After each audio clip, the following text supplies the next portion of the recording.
Before we dive deeper into this story, I have one small request. Please subscribe, drop a like, comment, and hit that hype button to boost this channel so more people can discover these incredible Reddit stories. The rest area near Dayton, Ohio was basically deserted around 2 in the afternoon on a Tuesday. I was sitting in my beat-up 2008 Honda Civic with the driver's seat leaned back as much as it would go, though that wasn't nearly enough for someone who's 6 feet tall to get comfortable sleeping. I'd figured that out months back. The cheap store brand can of beans I was holding came from the damaged goods section at Dollar General, and I was making it count as both breakfast and lunch.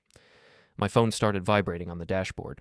I almost ignored it since these days it was mostly just debt collectors or those automated calls about car warranties for a vehicle that could barely make it down the road, but something made me pick it up anyway. Could have been the boredom talking, or maybe it was that tiny bit of hope that just won't die no matter how bad things get. I answered with a rough hello, since I hadn't talked to anybody in 3 days. The woman on the other end had that sharp, professional voice that meant business and introduced herself as Denise Calderon from the Fairbanks County Records Office up in Alaska, calling about my property at parcel 78B451 in the North Slope Borough.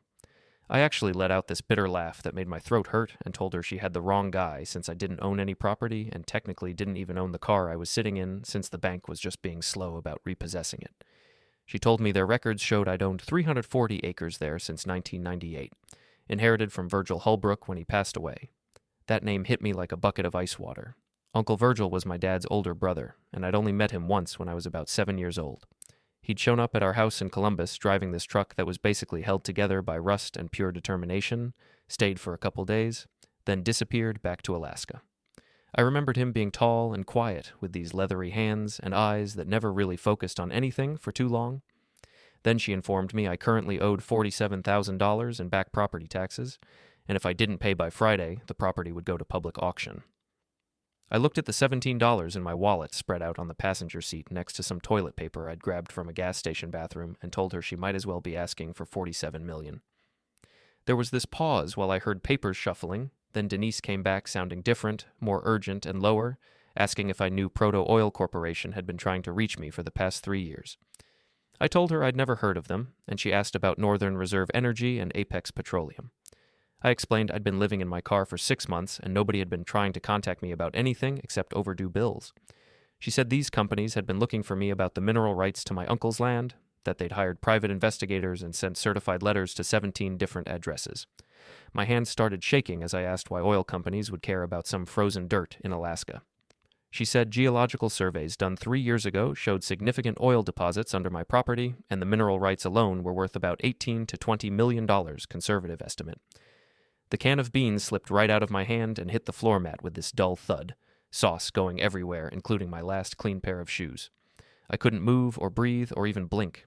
She asked if I was still there while the world went silent, except for blood pounding in my ears. $20 million. The number didn't compute, nothing made any sense. 6 months back, my ex-wife Melody and her boyfriend had taken everything I'd spent 22 years building. My plumbing business, my house, my trucks, my dignity, $4.2 million in total assets, all gone with a judge's signature and my ex-wife's laughter. She'd told me outside the courthouse to enjoy poverty while her arm was linked with Brent Cosgrove, the divorce lawyer who'd orchestrated my complete destruction, said maybe it would teach me what real work feels like. And now some stranger on the phone was telling me I'd been rich this whole time, sitting on a fortune while I ate from food banks and showered at truck stops. I finally managed to say this had to be some kind of mistake. She said no mistake, but I needed to understand that if I didn't pay the $47,000 in back taxes by 5 p.m. Alaska time on Friday, I'd lose everything since the land would be auctioned, probably to one of these oil companies for way less than it was worth, and I had 72 hours. I looked at myself in the rearview mirror. 49 years old, more gray hair than brown, face all gaunt from months of eating once a day, wearing this Goodwill t-shirt with somebody else's name on the tag. I looked like someone who'd lost everything, which was true, but apparently I was also someone who owned 340 acres of oil-rich Alaska land. I asked what my uncle did up there, and according to their records, he did nothing. Just lived in a trailer on the southeast corner from 1973 until he died in 1998. Never developed it, never sold it, never even leased it, just paid the taxes every year until he passed, and after that, the bills came to me, but I apparently never got them.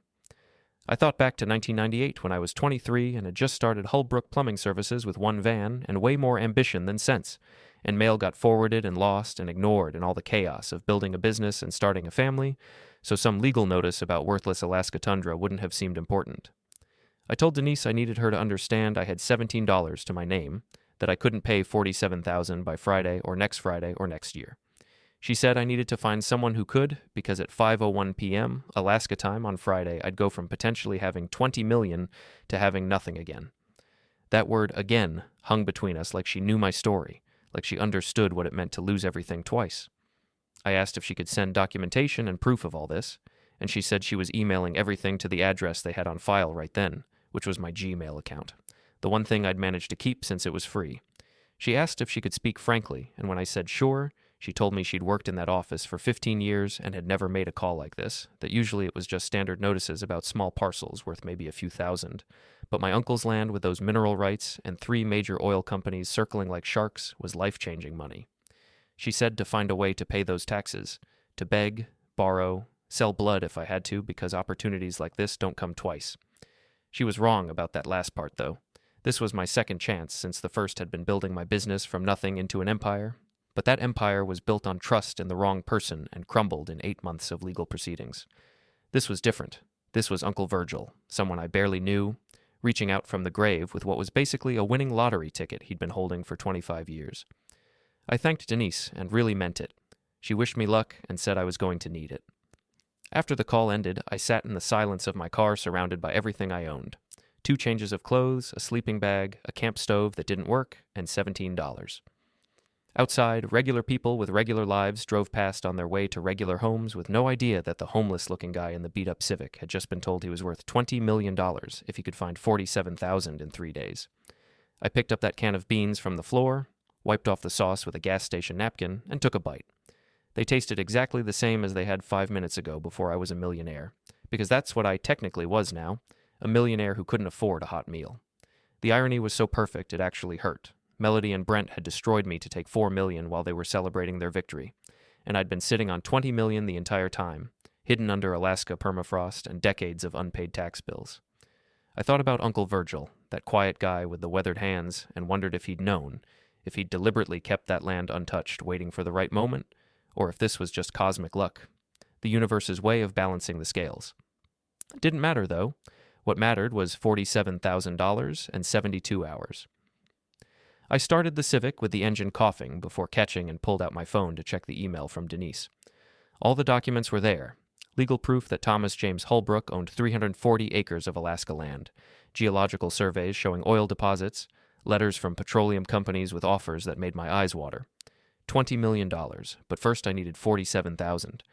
I scrolled through my contacts where most were gone, deleted or blocked after the divorce when I couldn't bear the shame of telling people what had happened. But there was one number I'd never deleted and could never delete no matter how much pride told me to. My brother Dale in Michigan, the successful one, the dentist with the perfect family and the house on the lake, the one who'd warned me about Melody from the beginning. My finger hovered over his name. 3 days to save $20 million, and pride was a luxury I couldn't afford anymore.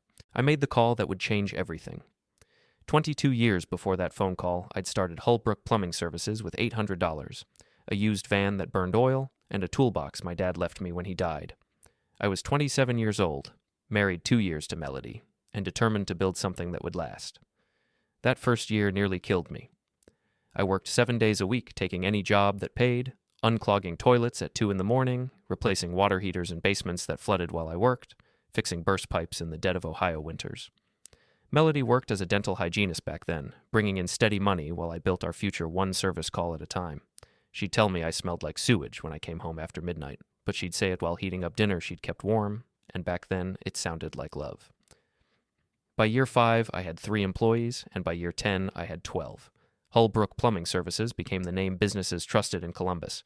We had contracts with office buildings, restaurants, 2 shopping centers, and the regional hospital. I bought our first house when the twins Amber and Brooke were 5, a real house with a yard and a swing set, not the cramped apartment where we'd started. The business grew to be worth $2.8 million, not because I was some genius, but because I answered every call, honored every contract, and treated every backed-up pipe like it mattered.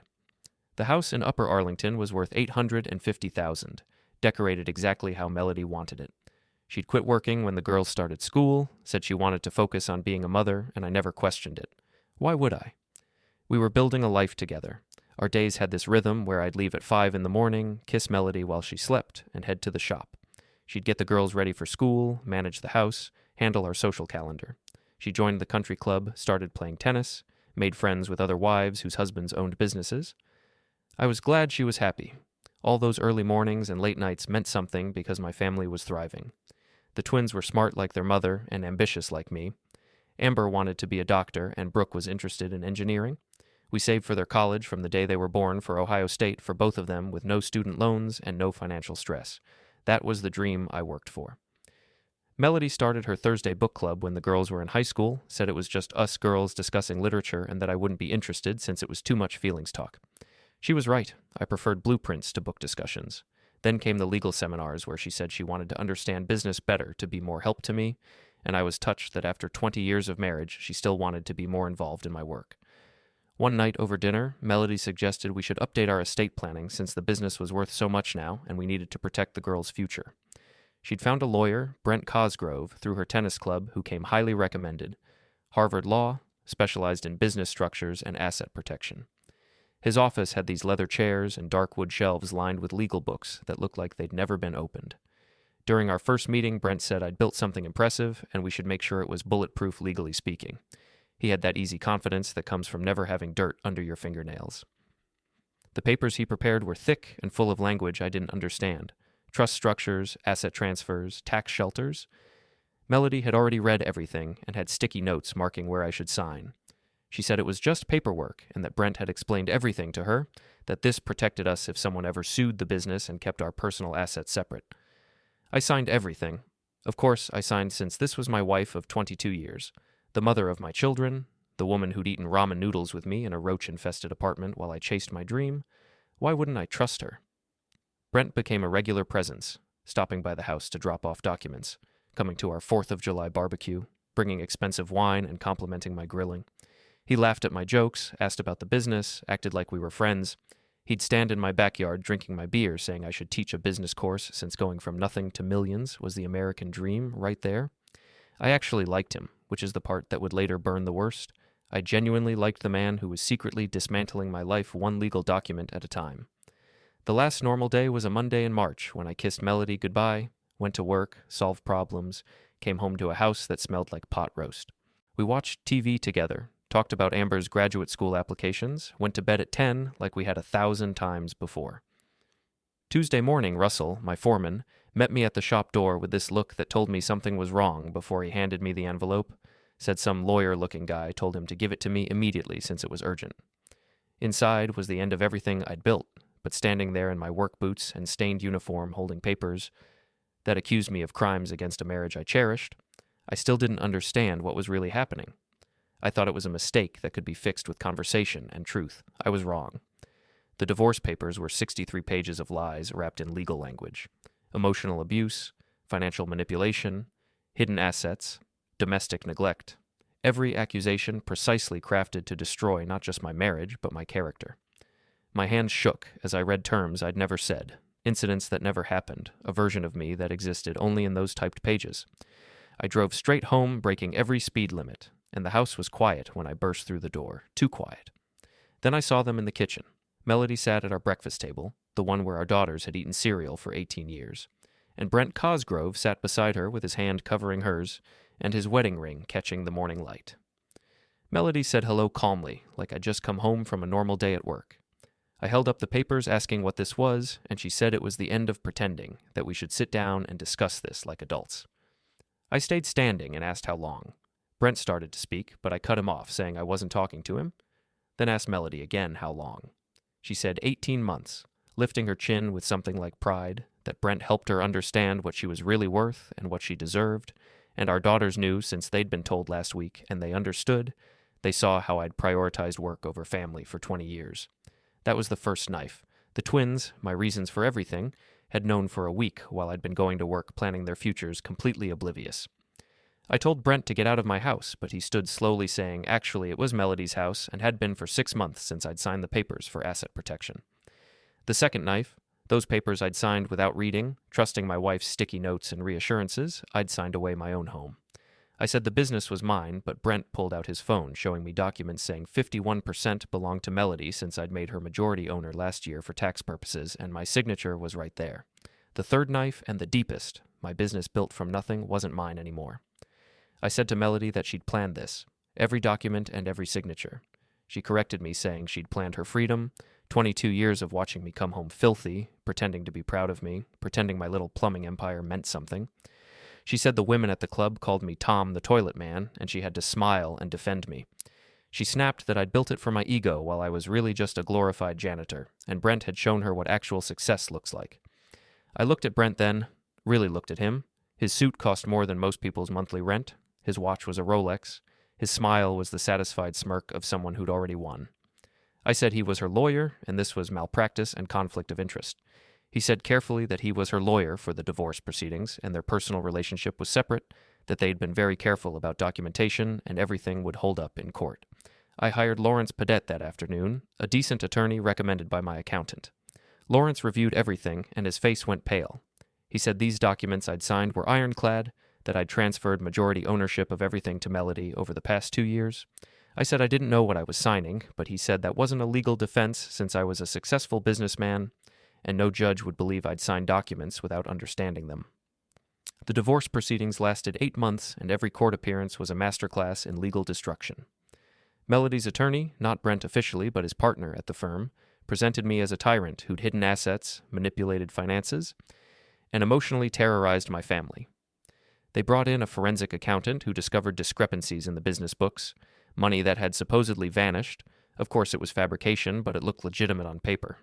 3 of my own employees testified that Melody was the real brains behind the business success, and Russell later told me they'd been promised jobs at competing companies if they cooperated. The judge, Patricia Thornton, seemed to have her mind made up before I ever spoke, and I learned later that Brent's firm had contributed $30,000 to her re-election campaign.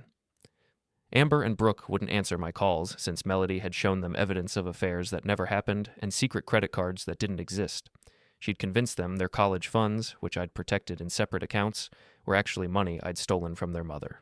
The final ruling came in November. Melody received the business, the house, all investment accounts, everything except my personal truck and $30,000.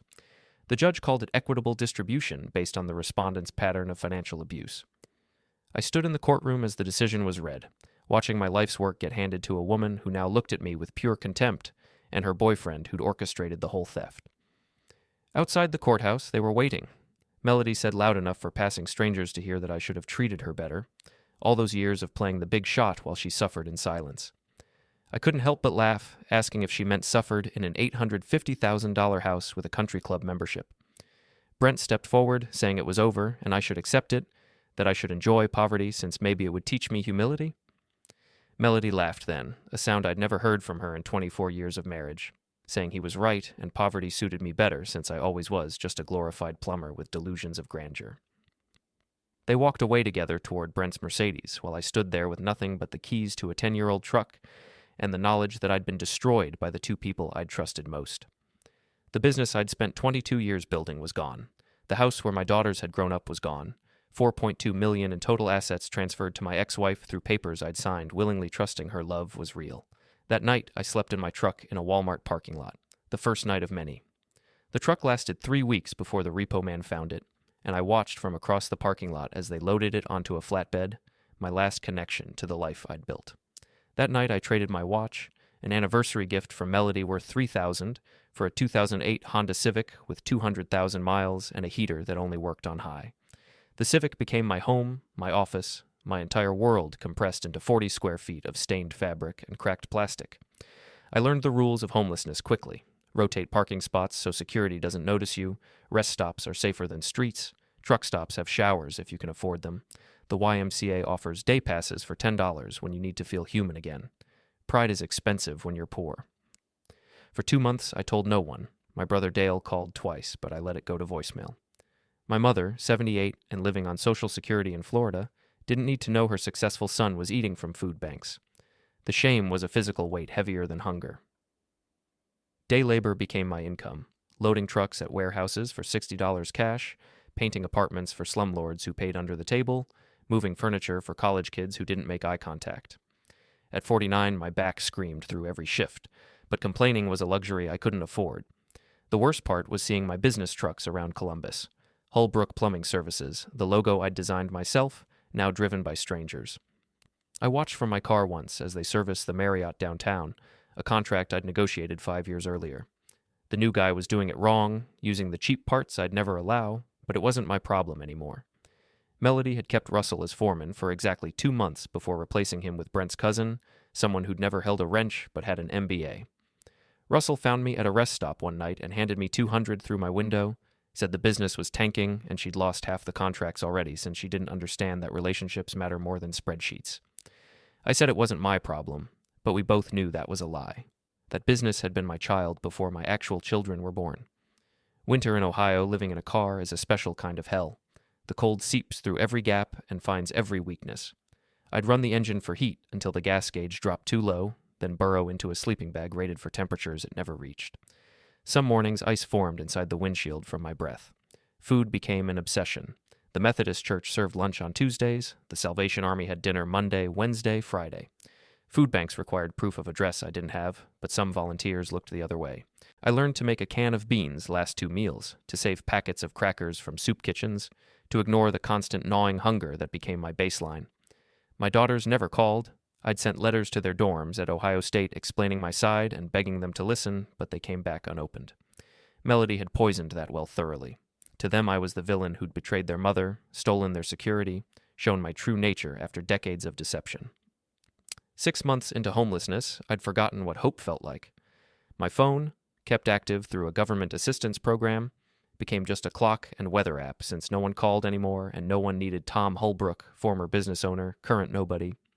Depression isn't dramatic when you're homeless. It's not crying or screaming. It's staring at the ceiling of your car for hours, unable to move or care. It's watching normal people live normal lives and feeling like you're watching from another dimension separated by glass. You can't break. But something in me refused to die completely. Maybe it was my father's voice, dead 37 years, but still clear, saying Hullbrook men don't quit. Maybe it was spite, the desire to outlive Melody's prediction that I'd fall apart without her. Maybe it was just biological stubbornness, the same trait that had built a business from nothing. That Tuesday afternoon, I'd been rejected from a construction crew for being too old. The foreman said I was a liability, not unkindly. I'd driven to the rest stop outside Dayton, counted my $17 3 times as if it might multiply, and opened that can of beans that tasted like surrender.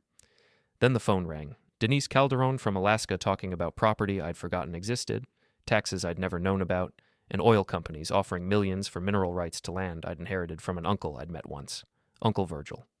I remembered him now more clearly than I had in decades, tall, weathered, quiet. He'd arrived at our house when I was 7, driving a truck that looked like it had crossed the Arctic on will alone. My father, his younger brother, had hugged him with tears in his eyes. They'd talked late into the night while I pretended to sleep, listening to stories about Alaska, about chances taken and missed, about land that went on forever. Before he left, Virgil had knelt down with his knees cracking and his eyes level with mine, telling me to promise him something. When life knocks you flat, and it will, remember that the ground you're lying on might be worth more than the sky you're looking at. I'd thought it was nonsense, the rambling of a strange old man, but now, 42 years later, sitting in a car that smelled like failure and beans, I understood. Somehow he'd known that one day his nephew would need a miracle, and he'd spent 25 years in Alaska making sure one would be waiting. The email from Denise contained everything: property deeds, tax records, geological surveys, letters from oil companies with offers that made my empty stomach flip. $20 million for mineral rights, more if I sold the land itself, enough to rebuild 10 times over, but first I needed $47,000 in 3 days. I scrolled through my contacts one more time. Dale's number sat there unchanged since he'd programmed it into my phone 5 years ago at Mom's birthday dinner. My successful younger brother who'd warned me about Melody, who'd built his dental practice without drama or betrayal, who'd done everything right while I'd done everything wrong. The shame of calling him was crushing, but $20 million was waiting beneath Alaska permafrost, and shame was another luxury I couldn't afford. I pressed call before I could think about it too much. It rang twice, then Dale answered saying he'd been trying to reach me for months and asking where I was. I said I needed help, not for me, but for Dad's memory, and for Uncle Virgil, and asked how much. Dale asked immediately with no questions, no lectures, no conditions. I said $47,000, and I could explain everything, but I needed it by Friday. or I'd lose something worth $20 million. He said I'd have it tomorrow and asked where to send it. Wednesday morning, I sat in the Fairbanks County Records office wearing the only clean clothes I had left, holding a cashier's check for $47,000. My hands shook as I pushed it across the counter to Denise Calderon, who looked exactly like she'd sounded on the phone. Efficient, sharp, and slightly amused by the drama unfolding in her typically quiet office. She said I was cutting it close since the auction was scheduled for Friday at noon. I asked what happens now, and she handed me a folder thick with documents saying now I owned 340 acres of very valuable Alaska land, free and clear, and suggested I answer my phone since it had been ringing nonstop. Before I could ask what she meant, my phone buzzed with an unknown number and Alaska area code. James Fitzgerald from Proto Oil Corporation said they'd been informed I'd cleared the tax lien on parcel 78B451, and they'd like to meet immediately to discuss their offer. Within an hour, I was sitting in a Denny's just off Highway 3, the only restaurant I could afford to host a meeting. 3 executives sat across from me, each representing different oil companies, each trying not to show how desperate they were. I hadn't showered in 3 days and was wearing a Goodwill shirt with someone else's initials on the cuff, and these millionaires were treating me like I held all the cards because I did. James Fitzgerald from Proto went first, sliding a folder across the table between the coffee cups and untouched menus, saying their geological surveys indicated my land sat above approximately 50 million barrels of recoverable oil, and they were prepared to offer $22 million for the mineral rights, while I'd retain surface ownership. The executive from Northern Reserve Energy, a woman named Patricia Wong, laughed sharply, saying not to insult me, and offered $25 million with immediate payment and no contingencies. The third executive, Robert from Apex Petroleum, hadn't spoken yet. He was older with silver hair and the patient expression of someone who'd won more negotiations than he'd lost. When he finally spoke, his voice was calm, saying we should dispense with the dancing since my uncle's land was positioned between 3 of their existing operations, and whoever controlled those mineral rights controlled the entire field's development, which was why we were all there and why I could name my price. I told him to name his, and he said $30 million for mineral rights plus 2% royalties on every barrel extracted for the next 50 years, which at current projections was approximately $3 million annually in royalties alone. Patricia Wong started to counter, but I held up my hand, a hand that had unclogged toilets 6 months ago, that had signed away everything I owned to a woman I'd trusted, that had eaten from garbage cans when the hunger got too bad. I said $32 million, 3% royalties, and I wanted $10 million transferred within 72 hours.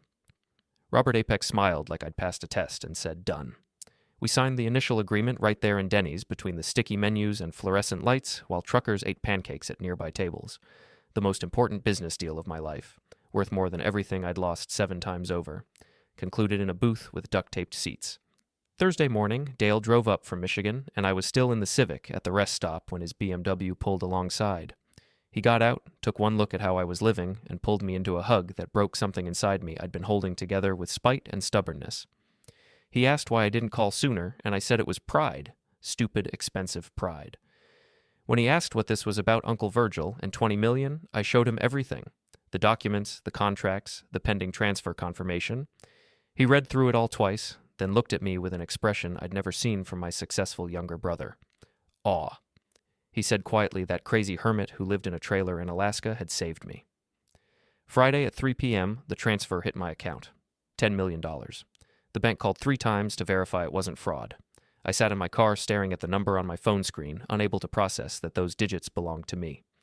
My first purchase was a room at a Holiday Inn, not the Ritz, not the Four Seasons, just a clean room with a hot shower and a bed that didn't require folding myself into a pretzel. I stood under that shower for an hour with water hot enough to burn, washing away 6 months of rest stop sinks and paper towels. The second purchase was a phone call to my daughters. Amber answered on the 3rd ring with her voice cautious and suspicious, calling me Dad. I said I wasn't calling for money or to talk about her mother. I was calling because I love her and wanted her to know that whatever she'd been told or believed, that would never change. There was silence, then a small sob. She said Mom told them I'd call eventually, trying to manipulate them. I said I wasn't trying to manipulate anyone. I just wanted to hear her voice and tell her and Brooke that I was okay and loved them both. That was all. She asked if I was really living in my car since Russell had told them when they saw him at Kroger. I said not anymore, things were changing, but even when I was, even at the lowest point, she and her sister were what kept me going. We talked for an hour with Brooke joining on speaker. The truth about Melody and Brent was starting to crack through their mother's narrative. They'd noticed things like Brent practically living at the house before the divorce was final, their mother's stories not quite adding up, the business failing under her management. When they asked if they could see me, I said anytime they wanted. Saturday morning, I met with the best law firm in Columbus. Not for revenge, though they assured me we had grounds for fraud charges against Brent and Melody, but for protection to ensure this windfall couldn't be touched by anyone who tried to destroy me. The senior partner, Marcus Chen, reviewed the divorce decree and shook his head, saying the irony was perfect, because they took everything in the divorce. They had no claim on inheritance or assets acquired after the final decree, and my ex-wife had legally separated herself from the very fortune she could have shared. That afternoon, I drove past my old business with a for sale sign standing in front of the building I'd bought 15 years ago. The parking lot was empty except for one truck, my original van that I'd kept for sentimental reasons, now rusting behind the dumpster. I felt nothing. No satisfaction, no sadness, just a strange peace. That business had been my first life's work, and now I had resources for a second life, one built on rock instead of trust in the wrong people. The first $1 million check I wrote was to Dale, paying him back 20 times what he'd lent me. He tried to refuse it, but I insisted, telling him he'd saved me when no one else would, that he didn't just lend me money, but gave me back my life. I bought a modest 2-bedroom apartment in Denver, paying cash. Nothing fancy, since after living in a Honda Civic, anything with a bathroom felt like a palace. I furnished it simply with a bed that didn't require contorting my spine, a couch that wasn't a driver's seat, a kitchen where I could cook beans in a pot instead of eating them cold from a can. My daughters visited 2 weeks after the money cleared and stood in my simple apartment, confused by the lack of luxury. Amber said I had $30 million, so why was I living like this? I told them I'd learned the difference between having money and needing to show it, that their mother and I had built a life based on appearances, and look where that led. The truth about their mother emerged gradually. Brent had left her 3 months after the divorce finalized, moving on to another wealthy divorcee he'd met at the country club. The business was hemorrhaging money, down to 3 employees from 12. She'd listed the house for sale, but couldn't find buyers at her asking price. Brooke told me quietly that she cries a lot, drinks wine, and talks about how unfair life is. I felt no satisfaction hearing this. Melody had been my wife for 24 years and the mother of my children. Her destruction brought me no joy, only a sad understanding of how greed and betrayal poison everything they touch. The investigation my lawyers initiated revealed the depth of Brent's corruption. He'd orchestrated similar schemes with 4 other clients, always targeting successful men who trusted their wives completely. The FBI got involved when they discovered he'd been laundering the proceeds through offshore accounts. He was disbarred, arrested, and eventually sentenced to 8 years in federal prison. Judge Patricia Thornton, who'd ruled against me so decisively, resigned suddenly for personal reasons. When the investigation revealed unusual deposits in her accounts, correlating with Brent's biggest cases. The local news ran the story for a week. I watched from my apartment in Denver, feeling vindicated but not victorious. I established the Virgil Hullbrook Foundation with $5 million in initial funding. Its mission helping divorced fathers who'd lost everything rebuild their lives, not just financially, but emotionally and practically.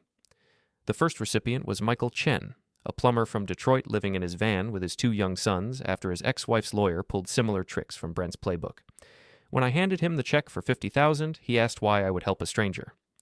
I said because someone I never really knew helped me, thinking of Uncle Virgil in his Alaska trailer paying taxes on frozen land for 25 years, and sometimes salvation comes from unexpected places. The foundation grew quickly.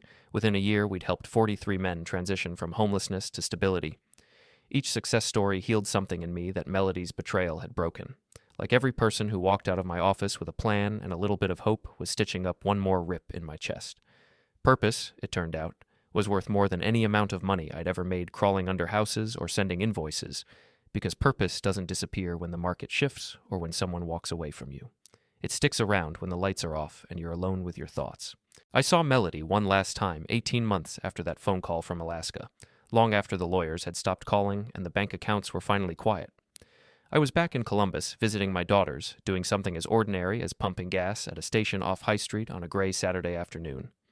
I was standing there watching the numbers climb on the pump when a familiar profile pulled into the next lane. She rolled up in a 10-year-old Toyota Camry, the kind of practical, no-frills car she would have openly mocked when we were married, the kind she used to say didn't fit our image back when image mattered more to her than integrity. Our eyes met across the pump island, and for a moment time folded in on itself, like I was looking at 2 versions of us layered on top of each other. She looked older, and not just in the way everyone ages.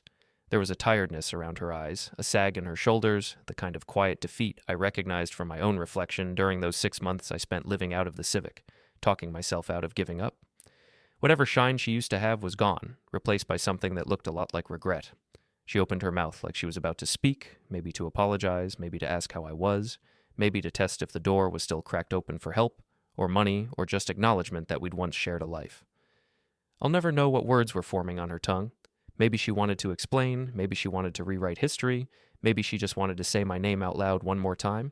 But standing there with the smell of gasoline in the air and my hand on the pump handle, I realized I didn't need any of it.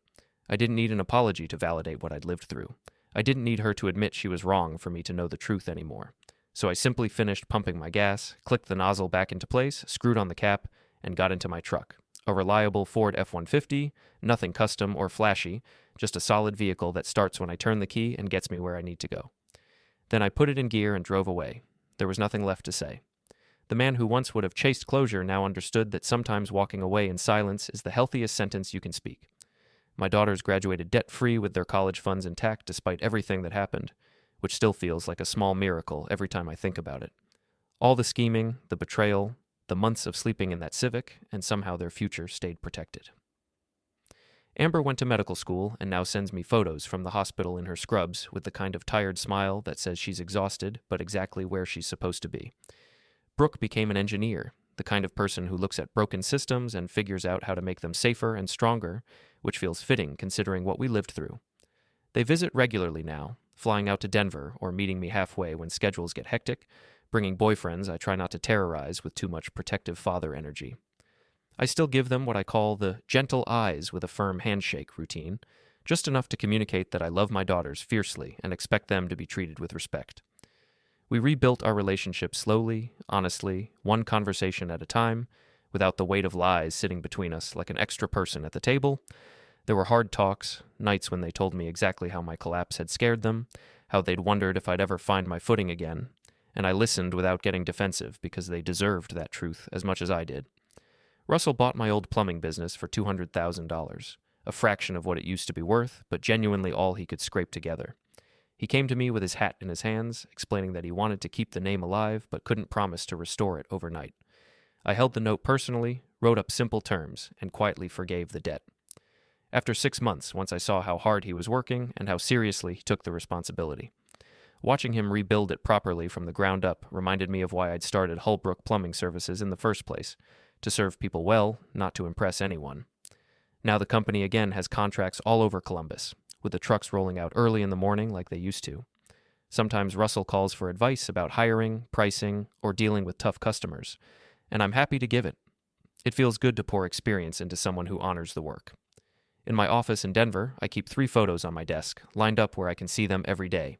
The first is of my daughters at their graduations, caps crooked, eyes bright, standing shoulder to shoulder with matching grins that say, "We made it." The second is of my father, who died when I was 12, but whose voice still lives in my head like a steady echo reminding me that Hullbrook men don't quit, even when everything in them wants to.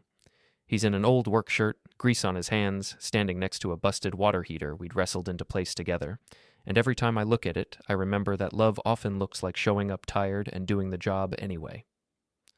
The third photo is of Uncle Virgil, that single snapshot from his visit when I was 7, both of us holding fishing poles in front of his rusty truck, his arm slung loosely around my shoulders like he'd known me all my life instead of just a few days. On the back of Virgil's photo, in his shaky handwriting, it says, "Family is wealth that compounds over time." Back when I first read that line, I thought it sounded like something pulled from a greeting card, simple and a little cheesy. Now I understand it was the truest investment advice I've ever received. He'd paid taxes on that Alaska land from 1973 to 1998, writing checks year after year, spending probably $50,000 over 25 years to maintain ownership of what everyone around him thought was worthless tundra. Neighbors laughed about it, apparently called it his frozen joke. He never developed it, never turned it into a cabin or a hunting lodge, never sold it even when money must have been tight, never even visited it in his final years as far as anyone can tell. He just held it, patient and stubborn, like he was waiting for the world to catch up. Now I understand he was waiting for me to need it. Somehow this hermit uncle I'd met only once knew, or at least felt in his gut, that someday his nephew would lose everything that seemed solid and need a miracle buried under Alaska permafrost. He'd invested in my salvation decades before I needed saving, choosing to pour money into something no one else valued because he wasn't really betting on the land. He was betting on blood. When the surveyors finally flew over that worthless stretch of tundra and discovered what lay beneath, resources that corporations were suddenly very interested in, his quiet, stubborn investment turned into the lifeline that pulled me out of the Civic and back into a life with options. I used a portion of that windfall to clear my debts, restore my daughter's college funds, and start the work I do now helping people who feel like their lives have collapsed around them. The rest sits in carefully managed accounts and trusts, not as a monument to my success, but as a reminder that wealth is a tool, not a trophy. Some of it funds scholarships in my father's and Virgil's names for kids who want to learn trades instead of taking on mountains of student debt, because there's honor in fixing pipes and wiring houses and turning wrenches. Some of it supports small nonprofits that focus on financial literacy and emergency support for people one bad month away from losing everything. When I look at those photos, I see the whole arc. My father with his worn hands, my uncle with his quiet foresight, my daughters standing on the shoulders of sacrifices they'll never fully see. Melody's betrayal hurt, no question. It knocked the wind out of me and stripped away a life I thought was solid. But in the space left behind, something stronger grew. I learned that real security doesn't come from another person's approval or from a balance sheet that can vanish overnight. It comes from knowing who you are when everything else is gone and choosing, one day at a time, to keep building anyway. Uncle Virgil didn't leave me a note explaining his plan, no step-by-step instructions for how to turn frozen ground into redemption. He just left a piece of land and a line on the back of a photo about family being wealth that compounds over time. It turns out he was right. Every act of kindness, every honest day's work, every time you choose to get back up instead of staying down, it all adds interest, even if you don't see the payoff right away. And sometimes, when you're standing at a gas station watching the past pull up in a faded Camry, you realize that the real treasure was never the money under the tundra. It was the people who believed in you before you believed in yourself and the strength you built, when you had nothing left but the decision not to quit. The $32 million changed my life. There's no point pretending it didn't. But it didn't twist it into some movie version where I'm suddenly driving supercars, living in glass mansions on hills, or dropping money on things just so people will stare. I still drive a regular truck, still wear work boots half the week, still shop at the same grocery store as everyone else. Because at some point along the way, I stopped needing to prove anything to anyone anymore, and that turned out to be the real upgrade. I learned that wealth, real wealth, isn't about what you can buy or how many people you can impress. It's about the freedom to choose your own life without asking permission, the freedom to say no to things that don't sit right with your soul, the freedom to help strangers who remind you of yourself at your lowest point, the guy in the parking lot eating cold beans out of a can and wondering how it all went wrong.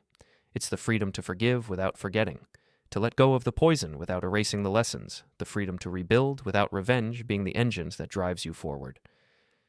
Every morning I wake up in my modest apartment with its scuffed floors and mountain view, make coffee in a real kitchen instead of balancing a gas station cup on a dashboard, and sit down at my desk to check the Foundation's emails, going through stories from men who've been destroyed by betrayal or bad luck or bad decisions, living in cars, hiding in motels, eating whatever's cheap, holding on to hope by their fingernails because they don't know what else to hold on to.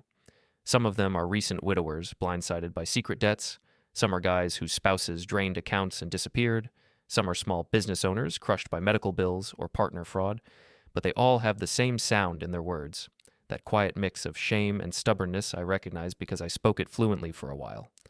Each one gets a response, not some automated form letter, but a real answer from a real human being who's been where they are. Each one gets help in some form. Sometimes it's emergency cash for food and gas. Sometimes it's a month in a cheap hotel so they can sleep without watching for security lights. Sometimes it's a bus ticket to a relative who still cares. Sometimes it's just someone listening long enough to remind them they aren't crazy or worthless. Each one gets the chance I got because a strange uncle in Alaska believed in compound interest of a different kind, the kind that grows in human hearts instead of bank accounts. Melody stole my money, my security, my sense of being the stable one in the room, but in the process she gave me something priceless. And I mean that literally, something no check can buy. She gave me the knowledge that I could survive anything, that the floor I thought was rock bottom actually had a trap door under it and a basement below that, and that even in that basement, when you're surrounded by darkness and the walls feel like they're closing in, there might still be oil waiting to be discovered under your feet, if you can just hang on long enough to start digging. You don't have to like the fall to be grateful for the ground you eventually land on. You just have to survive long enough to find it.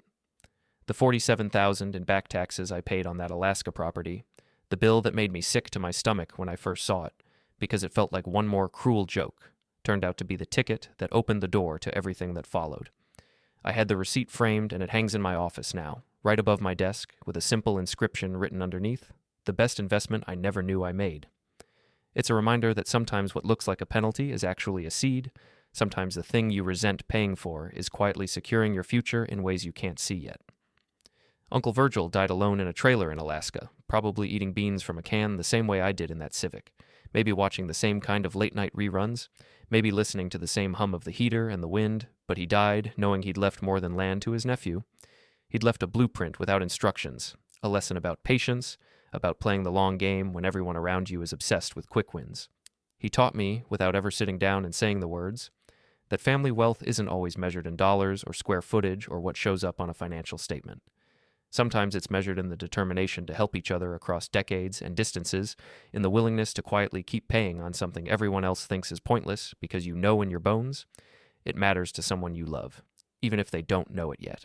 Sometimes the biggest fortunes are hidden in the most unexpected places, not just in the ground, but in people, buried under layers of hurt, doubt, and bad choices, sometimes guarded by angels who look like hermits and outsiders, protected by years of paid taxes and quiet decisions no one clapped for.